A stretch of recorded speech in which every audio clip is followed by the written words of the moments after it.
En diferentes partes del mundo, este domingo da inicio a muchas fiestas, muchas celebraciones, a procesiones, ayunos, fiestas. Vemos que muchos hacen procesiones acerca de la pasión de Jesús, tratan de revivir lo que Jesús pasó en la cruz. Vemos que en diferentes naciones a través del mundo se trata de nuevamente, de alguna manera, volver a darle vida al Vía Crucis del Señor Jesús. En algunos lugares dejan de comer carne. Yo me acuerdo mucho que estas fechas mi tía no nos dejaba comer carne. Es más, no nos daba desayuno los días sábados. Nos hacía ayunar, yo no entendía por qué. Y comíamos solamente pescado al mediodía. Eso lo hacía los últimos 3 días antes de el día de resurrección. Y después pues venía la celebración. Recuerdo a mis tíos embriagándose, celebrándose, bailándose. Aún recuerdo esas fechas. Primero era el ayuno, todo silencio, no se miraba la televisión, después comíamos pescado. Al día siguiente, la fiesta, la celebración. Y las personas de alguna manera quieren agradar a Dios. Ellos quieren acercarse a Dios. Algunos en nuestra ignorancia queríamos acercarnos a Dios. Queríamos conocer a Dios en nuestra ignorancia, a nuestra manera. Pero muchas veces nunca lo hicimos a la manera de Dios. Nunca nos acercamos a Dios, nunca lo buscamos a la manera que Él ha designado que nosotros lo hagamos. Y esto es por medio del mensaje de la cruz. El arrepentimiento para el perdón de los pecados. Y reconocer que su Hijo murió por nosotros. En otras palabras, el mensaje de la cruz es el único medio que nos da la posibilidad o nos da la vida eterna, la relación eterna con Dios. El mensaje de la cruz, el evangelio. No hay otro medio para el ser humano para que se pueda relacionar con Dios. No hay otro medio para que el ser humano pueda conocer a Dios, si no es por medio de la cruz del Calvario. ¿Qué es el evangelio? El mensaje de la cruz. Bueno, Dios de toda la gloria, de toda su majestad, vino a la tierra, se hizo como uno de nosotros, se encarnó, nació de una virgen, milagrosamente empoderada por el Espíritu Santo, fue engendrado. Este niño que un día nace, un día creció, se hizo adulto y vivió una vida perfecta. Él nos muestra quién es Dios. Él nos mostró qué es lo que le agrada a Dios. Él vivió sin pecado alguno y últimamente dio su vida en rescate por los demás para reconciliarlos con Dios. Él muere en la cruz, injustamente, tal como las Escrituras lo anunciaron, pero al tercer día Él resucita de entre los muertos y un día regresará para traer juicio a este mundo y recompensar a todos aquellos que depositaron su confianza en Él. Ese es el único mensaje. Aunque parece ilógico, aunque parece que no tiene sentido, ese es el mensaje que Dios ha provisto para toda la humanidad, para que ellos puedan acercarse a Él y tener una relación y la vida eterna. No hay nada que añadirle al mensaje de la cruz. No hay nada que nosotros podamos hacer para agradar a Dios. La única manera que nosotros podemos agradar a Dios es aceptando que Jesús murió en la cruz del Calvario para rescatarnos, para el perdón de nuestros pecados y así tener vida eterna. Jesús crucificado es la manifestación de la sabiduría y el poder de Dios para la salvación. Los seres humanos esperaron una salvación diferente. Ellos esperaron a un rey poderoso, sabio, que iba a derrotar a sus enemigos. En los tiempos antiguos jamás se esperaban a un hombre crucificado, un hombre que fue avergonzado, colgado de un madero desnudo.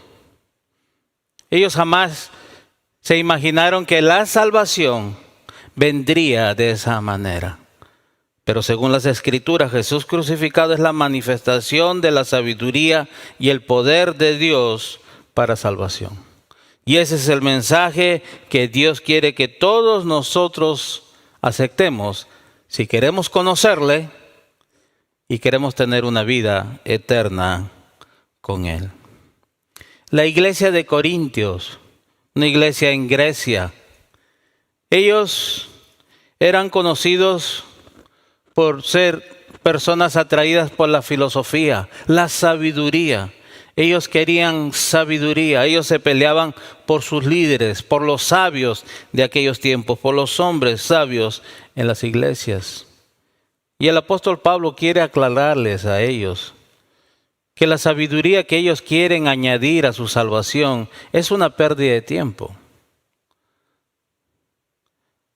Su salvación comenzó con el mensaje de la cruz y su salvación va a continuar con el mensaje de la cruz, por más necio que parezca. Y esto es lo que va a tocar el apóstol Pablo el día de hoy en estos pasajes a esta iglesia que quería la cruz, pero también quería algo más. La sabiduría humana, la inteligencia humana, que contradecía el carácter de Dios. Porque el carácter de Dios no se basa en la sabiduría de los seres humanos. En los versículos 1, versículo 18, vemos que Dios le da a las personas el mensaje de la cruz como evidencia de su poder para salvación.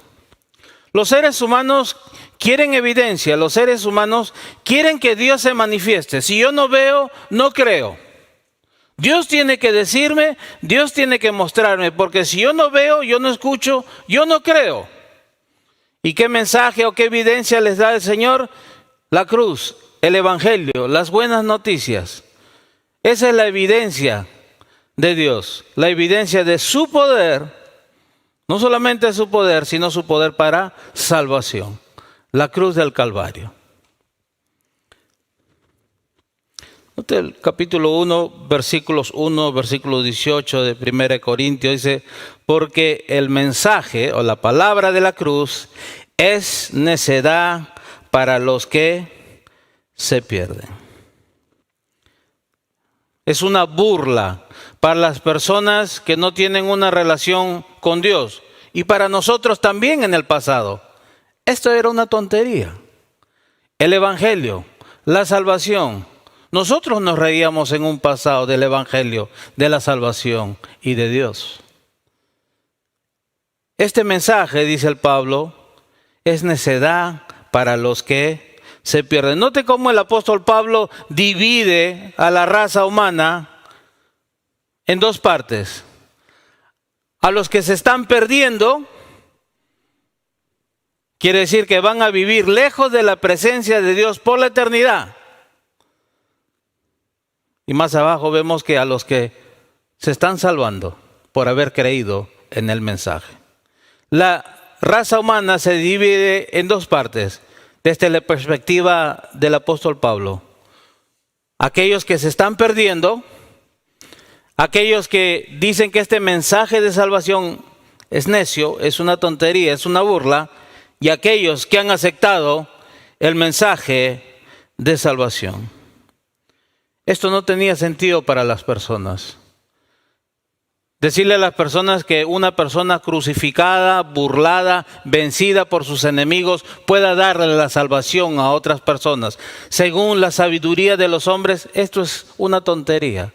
Decirme que un hombre colgado en un madero puede a mí salvarme y darme la vida eterna. Esto es una burla para mí. Esta es la forma en que miraban el mensaje del evangelio las personas sabias, la iglesia en Grecia de Corintios.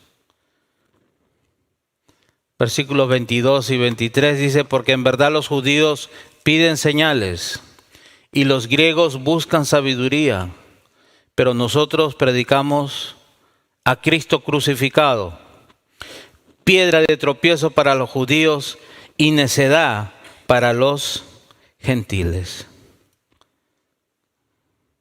Los judíos rechazaban este mensaje. En la teología, en la mentalidad de un hombre judío, un hombre crucificado, un hombre colgado del madero, según el Antiguo Testamento, era un hombre maldecido. Un hombre maldecido no podía darle la vida eterna a una persona, ni restaurarlo en su relación con Dios. Esto era imposible. Para los griegos esto no tenía ningún sentido. ¿Cómo un hombre colgado en un madero podía salvar a las personas si él mismo no podía salvarse? ¿Qué tipo de rey es este? ¿Qué tipo de salvación ofrece este rey? Esto es ilógico. Para los judíos esto era tropiezo y para los griegos este mensaje era una tontería. No cabía en la mente de un judío que Dios permitiera que su Mesías fuera crucificado, el Salvador. No cabía en la mente judía. Así que ellos tropezaban con este mensaje. Al tropezar, Pablo se refiere a rechazar este mensaje. Es ilógico que tú nos digas que el descendiente de David, aquel del cual el profeta Daniel habla en el capítulo 7 y los profetas hablan, sea crucificado. Esto es imposible. Él va a regresar como rey y va a conquistar a sus enemigos y él no es su Mesías crucificado. Por otro lado, los griegos querían a un rey intelectual, poderoso, sabio. Una vez más, porque en verdad, dice, los judíos piden señales y los griegos buscan sabiduría. Pero la única señal y sabiduría que Dios les da es a un Cristo crucificado, a un Mesías crucificado, a un Mesías derrotado. Esa es la única señal que le da a los seres humanos, no solamente a los judíos y a los griegos, a nosotros también. Esa es la sabiduría de Dios. La sabiduría de Dios, nos dice el apóstol Pablo, es más grande que la necedad de los seres humanos.